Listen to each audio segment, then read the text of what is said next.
And Rob, a lot is being made, obviously, and that's good for the WNBA, about Caitlin Clark.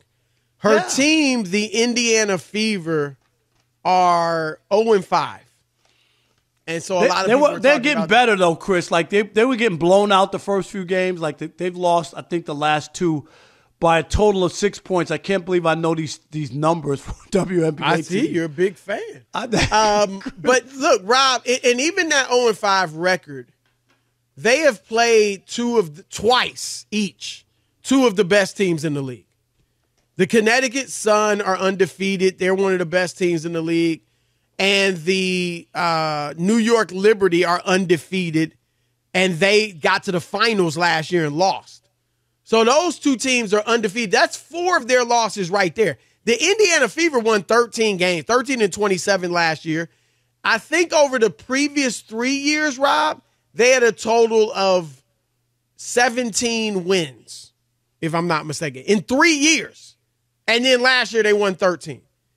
And for whatever reason, Aaliyah Boston is struggling. She was the Rookie of the Year last year for the Indiana Fever, and I don't know what's happened to her, Rob, but she's gone from 14 points a game last year to 8 points a game, from 58% shooting to 39% shooting. And so, no, that ain't to blame on Caitlin Clark, because I wouldn't even say this, but even if you wanted to say, is Caitlin shooting too much? I'd say no. But even when Aaliyah Boston gets the rock, she's not doing anything with it. Yeah. Her shooting percentage I just wonder 38%. about the presence of Caitlin Clark. She came in ballyhooed, the star. You know what I mean? Like, this is a woman. I'm just asking, Chris. You saying on Aaliyah Boston? Yeah, that she just fallen off because Caitlin took all the. I'm sorry. If you can't handle another player coming in, getting your shine, then I mean, come on. Maybe you're not cut out to help this team win championships. So I'm not going to put that on. Caitlin's taking 4 more shots a game than Aaliyah Boston, and only 1 more than Kelsey Mitchell. So here's the other. So I would just say this. She is actually playing much better than people are giving her credit for. Rob, she's averaging. Her turnovers going she's down? always turned the ball over a lot. Right. And a lot of, and first of all, they are going to go down. It's 5.8 right now. That's too high. No, that's too high. But even for someone who handles the ball, right? That's too high. Right. But that's going to go down. Remember, she had 10 in the first game. So even since that first game, if she had 10 in the first game and she's averaging 5, that'd be almost 6. I don't do the quick math, but yeah, it's a lot less in the last 4 games. But Magic, Isaiah, James Harden, they've all turned the ball over a lot. So she's going to have some turnovers. But she's averaging 17.8 points, 5.8 assists, and 4.6 rebounds, and shooting 40% from the floor. Here's what I say, Rob. The nearest rookie to her in terms of statistics is Angel Reese. And Angel Reese is averaging 11 points and 8 rebounds on 35% shooting. And she's a big player. So I'm just saying, like, everybody, like, ripping Caitlin Clark like she's not balling. And I'm not saying she's playing as well as we had hoped. And I think second half of the season, she will be playing at an all-star level. Like, I think she'll adjust. I get that. Yeah, but even in the adjustment, she's still playing well. I just think that, Chris, when you're doing what she did, and playing at the level that she played at, expectations were unrealistic. Would you admit that going in? They were unrealistic. We knew that. I think it might have been, Rob, that, and I include myself to some degree in this, maybe not people not following the WNBA as closely as they follow the NBA, thought that the gap between the professional level and the college level in women was not as wide, right? Or that there wouldn't be an adjustment like you have in the NBA. I did think she'd come right in and get busy. And again, I think she is playing fairly well. But yeah, I think that probably was some of it. But even so, Rob, the WNBA ratings have skyrocketed because of her. They're up 218% over last year. That is incredible. And Rob, this is what you were asking for. Among women ages 12 to 17 or girls, ratings are up 267%. So you have called for women or girls to tune in.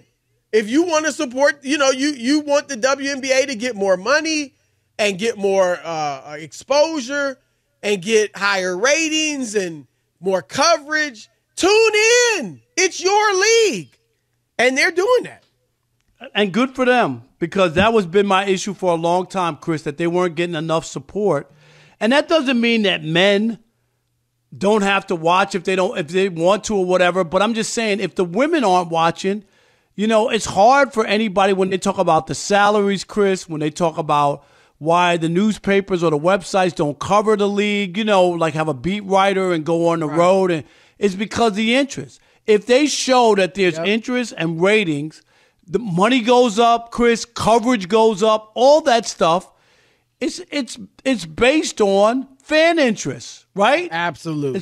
That's all. That's where you can sit here all day and talk about, well, the men are in charge, they don't want to do this, or they hate women's sports. Dude, if the numbers are there, they're going to try to make money off of it. You're absolutely right. And that's why I hate hearing people, oh, well, the WNBA players, Caitlin Clark's only making such and such an amount, and LeBron James is making this amount. Well, the league is that much more popular. Now, I don't think the CBA for the women is where it should be, where they're getting like 50% of the league revenue.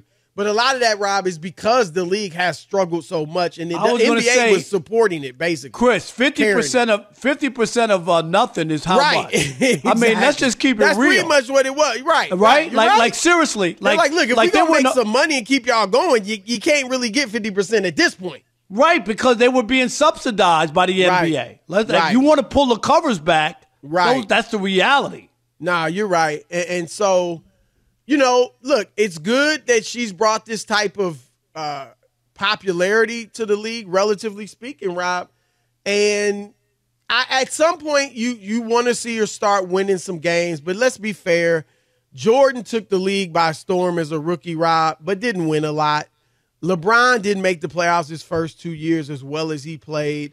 I don't think Shaq made the playoffs his first year, and he was incredibly dominant as a rookie.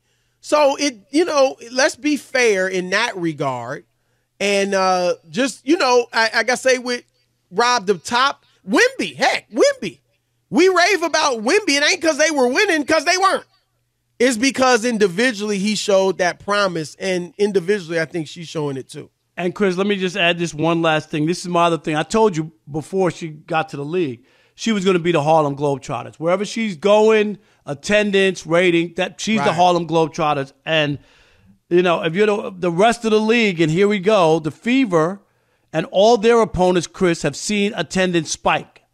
Everywhere else is either the same, even, or slightly better. It's not like it's like that, like, now people are going to other games, which is fine. I'm just saying. Sense. I mean, I didn't expect anything different. Did you? Yeah. No, I didn't. I mean, that's what I was saying. Like, she will increase attendance and ratings when games that she's involved in, but that doesn't mean everyone else is going to prosper when two other teams not involved with her going to do anything.